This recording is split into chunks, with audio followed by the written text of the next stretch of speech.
Hello there. Epic movie intro. I didn't know you were going to do that. I know you didn't. That was my surprise. Put your clapperboard away. All right. uh, Today, me and Susan are discussing a movie from 1960. It is now classed as a cult classic. It's a western. Yes, it's a cowboy movie. Yeah, Um, it is. it's got a good ensemble cast with Yul Brynner leading the gang. Have you guessed what it is yet? Yes, of course. It's the Magnificent Seven, uh, based on the old Seven Samurai tale. And other movies are based on that as well, as we reviewed one the other week. That'll be on the Stars, which was really a remake of Magnificent Seven. Of Uh, this one. yeah, literally, because it was the same things what happened in that movie, what happened in this movie. So, Yep.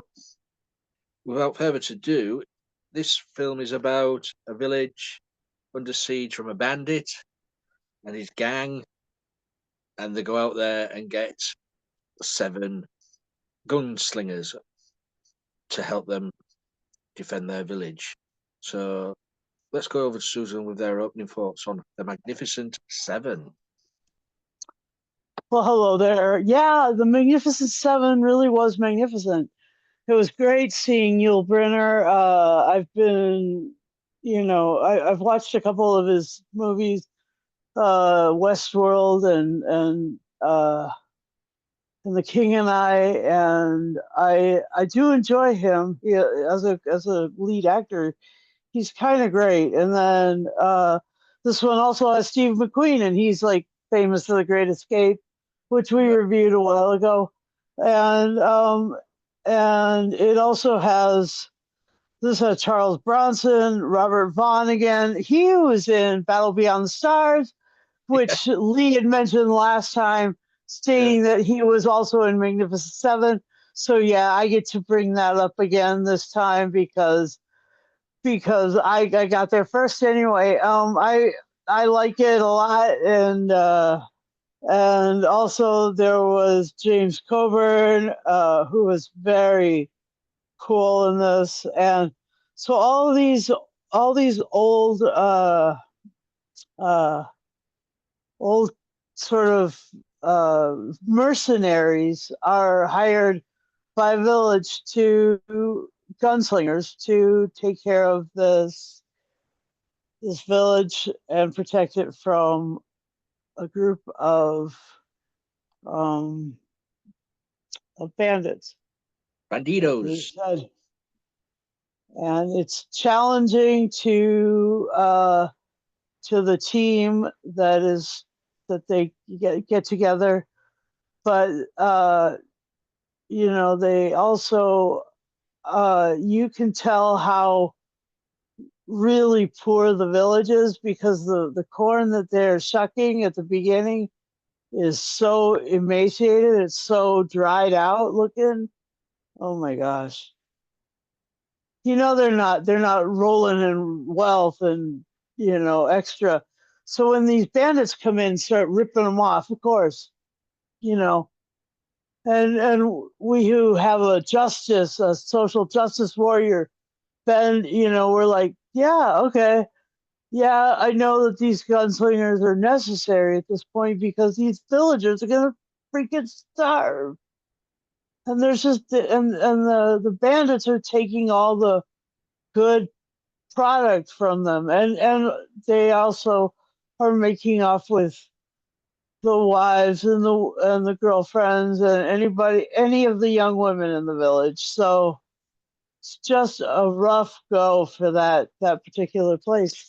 And so um, they hire Chris Adams and Vin Tanner to help them, and they do get some mighty big help. And I Yeah, and I you know Lee and I have talked about Blake Seven a couple of times in various like my shirt, various podcasts specifically about Blake Seven, and that is also sort of an homage, a pastiche of the Magnificent Seven. I mean, we are, all these groups are looking for, protection and stuff, and so this is really this was really the translation of that major film work, the Seven Samurai, into our domain, and a lot. It's been remade into a lot of different things. It's actually one of a pretty big trope now. It's a big. It's not maybe trope's not the right word, but a plot structure. Let's just say a structure, because it's not really a device either. Because a device is something like the plot point can spin on, but this is really a whole structure that you can sort of, if you've got seven mercenary types or pirate types or Lost Boys types, you can put them in this, and then make the situation dire for some innocents. And Bob's your uncle. So that's my opening thoughts. Over to you, Lee. Cool. Thanks, Susan. Yeah, it is now. People do say this is a classic. It's a cult movie. It's spawned, I think it was 3 sequels, which I know Yulbrynner returned in the one after this. But then after that, someone else played the character of Chris. I can't remember what his name was now. It'll come to me. Okay. I I didn't know that. Yeah, there's the Return of the Magnificent Seven, the Guns of the Magnificent Seven, and there's another one. Okay. It's oh yeah, his name was George. George Papard. No, was it George? Oh, he played the police chief in the Naked Gun movies we get opposite Leslie Nielsen. Um, What's his name? It's gonna bug me now. Hang on, I can Uh, get it. George Kennedy. Oh, George Kennedy. Yes, quite. Yes, yeah, he took over the role of Chris. Um, yeah, but as we've said, it's the same story redone from the Seven Samurai, and it's been done after this, as you say, in Battle Beyond the Stars. Um, it's just a village in need of defending against Calvera, who wonderfully played by Eli Wallach, Oh my another gosh, yeah. class actor. Um, and it's the story of these 7 teaching the villagers how to fight back. Which you watch any other movies nowadays, this is this is where it's come from. They're teaching them how to use the guns and don't give up, fight till the death, and digging trenches, putting up fences, and all like that to keep the villains in so they can destroy them really. Um, but in any movie like this, these 7 heroes, not all of them are going to make it through. Um, in this one, 3 survive out of the 7, which made Uh-huh. it which made a change from the movie we did before, where none of them survived. Um, Right. Big yeah, tragedy. as to say, you've mentioned a few there, but you've also got Horst Buckholst in this as Chico, who was the hot-headed one who wanted to join. They didn't want once, so he was following them all the time until they said, "Oh, come on," which happened in Battle Beyond the Stars, isn't it, with the female warrior? Yeah, yeah, exactly. Yeah, so it's just retold differently, but it's the same story all Yeah, in the mix. Um, great fights, shootout scenes. so good. Oh my gosh. I mean, back in them days as well, um, they did have the actors on the horses. All the Yeah, close-ups. You could see some of it was the actors. I know they had stuntmen as well, but these actors had to ride a horse. yep, Not these days. You just sit there. It'll be all CGI. These actors had to physically climb on a horse and do yeah. the scenes, which I prefer that. As you say, it's more realistic, isn't it? But Hmm. yeah, great story of these protecting the village and coming out on top at the end. And then Yeah, nothing really, because one of the seven was played by Brad Dexter. He was under the assumption that there was gold or silver at the end of this, payment. yeah. Yeah, there wasn't. No, No, no, no, no. Chris just said, "Yeah, we'll do it." the, the villagers trusted him. Um, but yeah, great acting from all of them, and even the supporting cast. All the villagers, and they had all like little yeah. characters. So I enjoyed it. Um, what can you say? It's a rooting, tooting, shooting, great movie.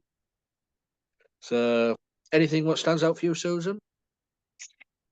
There are a couple things. First of all, like you said, I liked the training montage or the training scenes. Those were great because these guys really, it was really good that they kind of um pushed the envelope there, you know. And then the other thing that I really enjoyed was when uh when Calvera was gathering his bandits again, and he was like counting them, counting the ones that weren't there. He's like, one, two, three, okay, four, five, six, seven, eight, nine. Nine? How many were there? How many were you fighting? Um, six, seven, and then 10, 11, 12, 13, 14. 14? What's going on? And that was really great. I mean, it was like he was coming to the realization that there was really something strong, something rigid standing in his way, making that purpose, his dreadful purpose of ransacking this village, basically um, null and void. He was really he's coming to that realization. I mean, there were quite a few of the Magnificent Seven who died, but then there's also like all of the bandits died, like Yeah. and only a few villagers died. Like there were far more of the combatants that died than the villagers. So that basically they did the right thing. It was really smart and very creative. And the other thing was the other thing that I liked is like how at the end like there was just this sense of sadness from all the villagers that these guys were leaving. That the three left were leaving. That was amazing. Ah, but, So but one turned back to stay. oh yeah, that's right. Okay. So Chico turned back to stay Chico. because he found love. Yeah, I just Yeah, that's right. He did. All right. So anyway, that was and Horst Buckholz was in a movie that I really liked. Speaking of Chico, he was in Life is Beautiful. That Mhm. was that one about the father and son in the concentration camp who turned being in a concentration camp into a game, into a sort of mind game, a real mind game. It was amazing, Mhm. just so that the kid would not go crazy or feel all the weight of what was going on, what was going wrong all around him. You know, wouldn't break his spirit. Yeah. Anyway, yeah, that was a great movie. So, the other thing is, you know, Charles Bronson. I mean, it didn't really use him that much. So I just, he really. It was weird seeing him as a background character, considering he's so royally powerful. I mean, all those movies that it was in as the lead, it was Well, amazing. So I, I mean, the Charles Bronson character, Bernardo, he was yeah, he was more of the sympathetic character who was well. The children took to him, yeah, um, but I mean, he didn't have all that much screen time. and but he was the one where you did sympathise for him because the kids clung Mhm. to him. He was protecting the kids, get out of the way, Oh yeah. and he wouldn't hear anything bad against their parents. Hmm. Um, and then that scene where he's shot and he dies with the Hmm. 3 or 4 kids around him was Yeah. quite a moving scene. Yeah. Uh, Yeah. But usually he plays the primary, the first protagonist. but Not the fourth or it fifth. was what 1960, so it would be one of his earlier movies before all that happened. I would say. Okay. And then James Coburn was also, he was playing the silent type. So yeah, that was good. Anyway, Yeah, and then you say we had um, Robert Vaughn as the uh, very traumatized character. yeah, And needs a bit of therapy. Yeah. yeah, yeah, that scene as well where he was just losing it, and Uh huh. it's, just great acting from all of them. Yeah. We don't get movies like this now. I've said it before. I always like a movie where there is an ensemble cast of well-known actors all together. Hmm. Um, that was really big back in the day. You had the Magnificent Seven, you had The Great Escape. With everyone was a well-known Oh name. my gosh. Yeah, that was amazing. Yeah, The Longest Day. We don't seem to get them now. I know Sylvester Stallone has tried to do it with the Expendable movies, Uh getting huh. all getting all the action stars back together, which I think is brilliant. But Yeah. we we need movies like this where you have got. I know. I suppose it comes down to the fee for every actor these days. Hmm. Maybe these companies can only afford 2 big actors. Yeah. But yeah, it was, and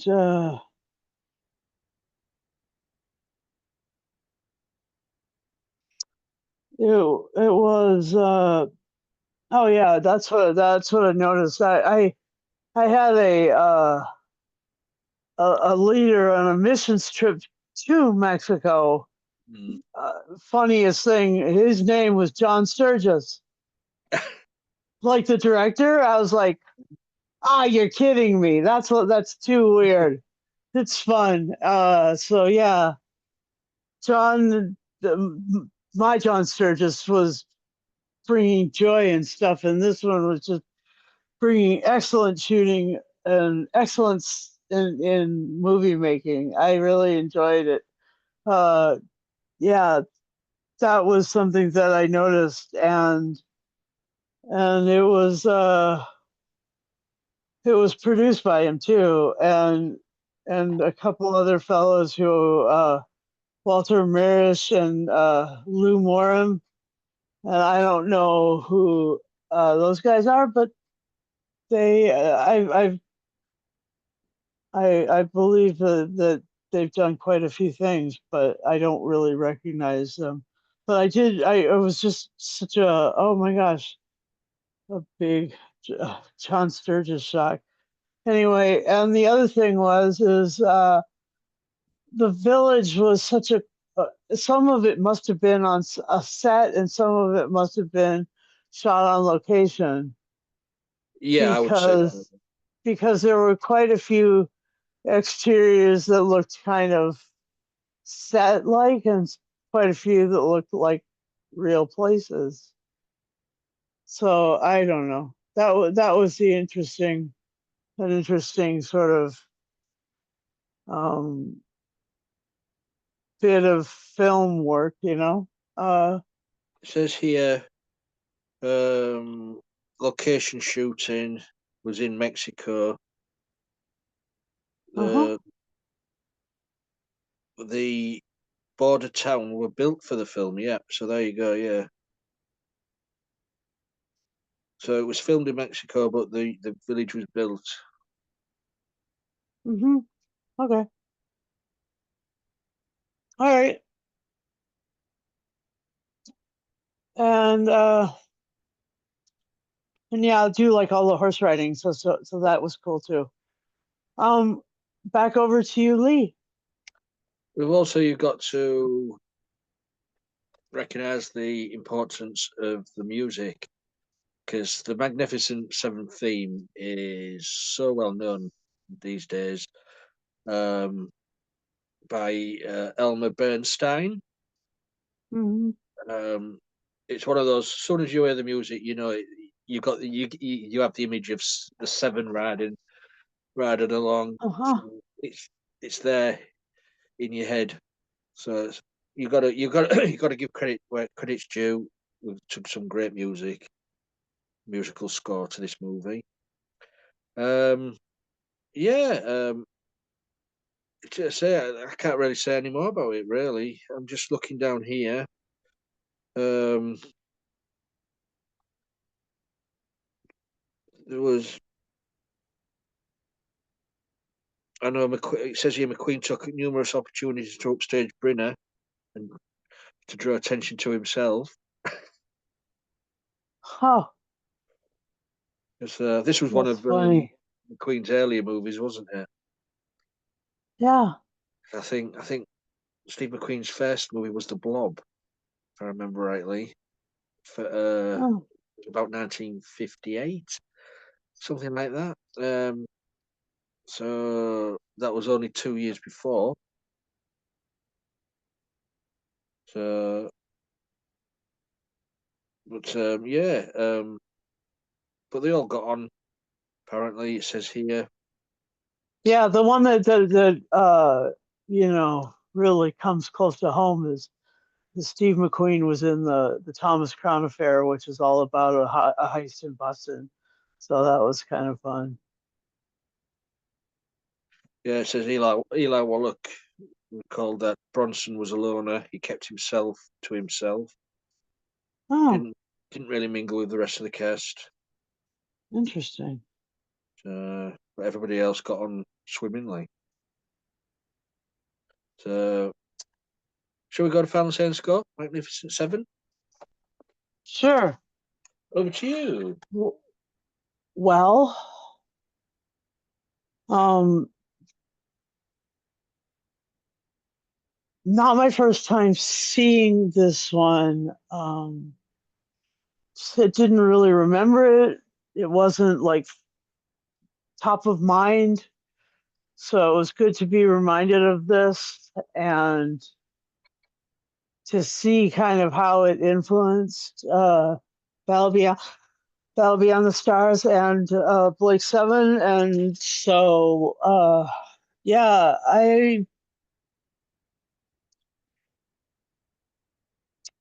I will give this. I'll give this 10 emaciated pieces of corn cobs out of 10.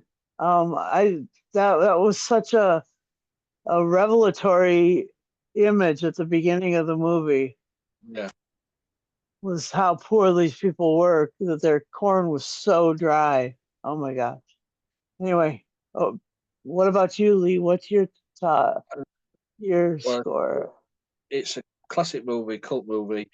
Admittedly, the sequels aren't as popular as the original movie. I've just remembered that. Yeah, George Kennedy played it in the third sequel. Lee Van Cleef played Chris in the fourth sequel. Oh, okay. Yeah, but I'm going to give it 10. 10 gun holsters out of 10. Nice. Nice. Mm, yeah, it's a classic. Um, it's got everything going for it. Great actors, great action, great story. What else do you need? Um, Right? yeah, but I would recommend anyone who's seen this checking out the sequels because Yeah. and compare it to the original, see what you think.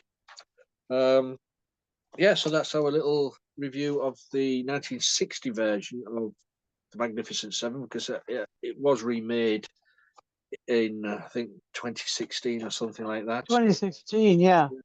But this for me is the far superior version. Um, yeah, so if you've seen the movie, leave a message below on this video, and you'll find this video on all our social media platforms. We'll share it about.